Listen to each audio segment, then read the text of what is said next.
अस्सलाम वालेकुम जिम्मेदार भाइयों, आज हम बात करेंगे कपास की निगहदाश्त के बारे में।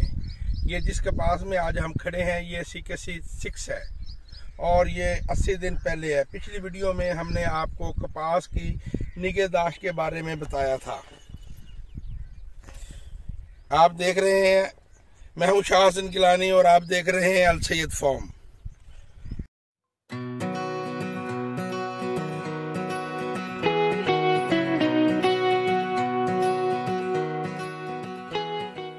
सैयद फार्म हमारा ताल्लुक भावलपुर डिवीजन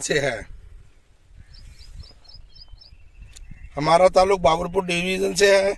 यहाँ दो किस्म के ज़मीन है, एक दरिया के साथ वाली और दूसरी रेगिस्तान के साथ वाली। जो दरिया के साथ वाली ज़मीन है उसमें आप जब भी देखें उसमें उसका पानी मीठा है, और जो रेगिस्तान वाली ज़मीन है वहाँ सारा इन्हसार जो है वो नहरी निज़ाम पर है। जो दरिया के साथ रकबा है उसका पानी मीठा है, और जो रोही के साथ रकबा है, रेतला रकबा है, वो उसका पानी कड़वा है। जहाँ पानी कड़वा है वहाँ सिर्फ जौन सा है आपाशी का दारोमदार सारा नहरों पर है। काश की जाती है वो बजरिया ड्रिल की जाती है। ड्रिल का सबसे बड़ा फ़ायदा ये है, जैसे आप देख रहे हैं कि फसल में गंद बिल्कुल नहीं होता और इसे पानी भी कम लगता है।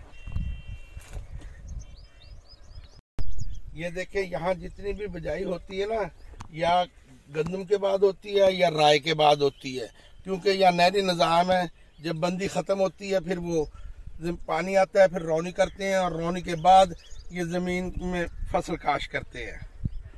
आप इस फसल को गौर से देखें, इसे हमने खाद कौन कौन सी डाली है। इसे आधी बोरी DAP डली है, एक बोरी NP डली है, एक बोरी यूरिया डली है, और 2020 का स्प्रे किया है और बोरान का स्प्रे किया है। काश्तकार भाइयों, आपने इस बात पे तवज्जो देनी है कि ये देखें शेडिंग, ये जहाँ जहाँ भी शेडिंग होगी ये देखें, ये शेडिंग, ये देखें शेडिंग, ये शेडिंग बोरान। शेडिंग सिर्फ दो चीज़ें कंट्रोल करती हैं, एक बोरान कंट्रोल करती है और एक वो कंट्रोल करती है पोटाश। हमारी जो तरजीहात है वो ये है कि बायर की मोमेंटो और क्लोरोफिनापायर, क्योंकि थ्रिप्स का भी थोड़ा सा हमला है, इसलिए हम चाहते हैं कि जो भी रिजल्ट आए वो अच्छा है। जब भी आप स्प्रे करेंगे, जो आप हल्की स्प्रे करेंगे उससे स्ट्रेस आएगी और ये पत्ते सख्त हो जाएंगे। जिन रकबों में ड्रिल पे फसल काश्त होती है ना, उनमें पानी बहुत कम लगता है। उन्हें कम से कम पहला पानी 30-40 दिन के बाद लगता है। अगर बारिश आ जाए तो वो भी नहीं लगेगा। समझ आ गई? इसे जो खाद है, आधी बोरी DAP है, एक बोरी यूरिया है और एक बोरी NP है, और 2020 की स्प्रे की है, बुरान की स्प्रे की है।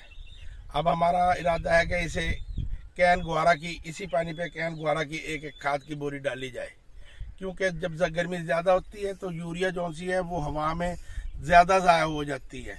यूरिया दुनिया में वाहिद खाद है जो हवा से ली जाती है। जब उसे पानी लग जाता है, जब वो पानी में डाल दी जाती है तो पानी के साथ ही हाल हो जाती है, फिर वो हवा में चली जाती है, फिर हवा से दोबारा यूरिया ज़मीन में आती है। पौधे ने हवा से दोबारा यूरिया लेनी होती है।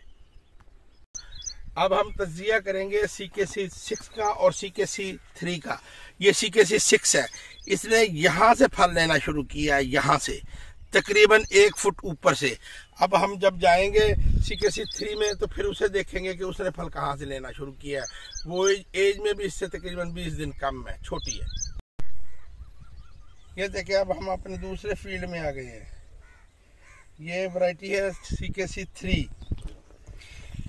ये देखें, ये उस फसल से तकरीबन 40 दिन छोटी है। ये 40-45 दिन की फसल है और इसने शुरू से ही फल लेना शुरू कर दिया। ये देखिए, ये इसने टींडा तैयार कर रही है, ये टींडा तैयार कर रही है, ये टींडा तैयार कर रही है। ये शुरू से इसने फसल ने फल लेना शुरू कर दिया। ये एज वाइज तो छोटी है, मगर इसकी जौन सी वो लग रही है फल लेने की सलाहियत ये उससे ज़्यादा लग रही है। और इसे अभी तक कोई भी वो नहीं हुई पेस्टिसाइड, कोई भी पेस्टिसाइड नहीं। उसे सिर्फ आधी बोरी DAP डली है और एक बोरी यूरिया डली है और कोई चीज़ नहीं डली। अब इसे पानी लगेगा, पानी लगने के बाद इसे NP की एक बोरी हम फ्लड करेंगे और उसके बाद फिर पेस्टिसाइड होगी। आपने कोई पेस्टिसाइड, कोई फर्टिलाइज़र और कोई स्प्रे वगैरह लेनी हो, बीज लेना हो, किसी सब्जी का लेना हो, मकई का लेना हो, किसका, हमारे इस नंबर पे आप रब्ता कर रहे। इस वीडियो को लाइक करें, शेयर करें और सब्सक्राइब करें। आइंदा वीडियो तक के लिए खुदा हाफिज।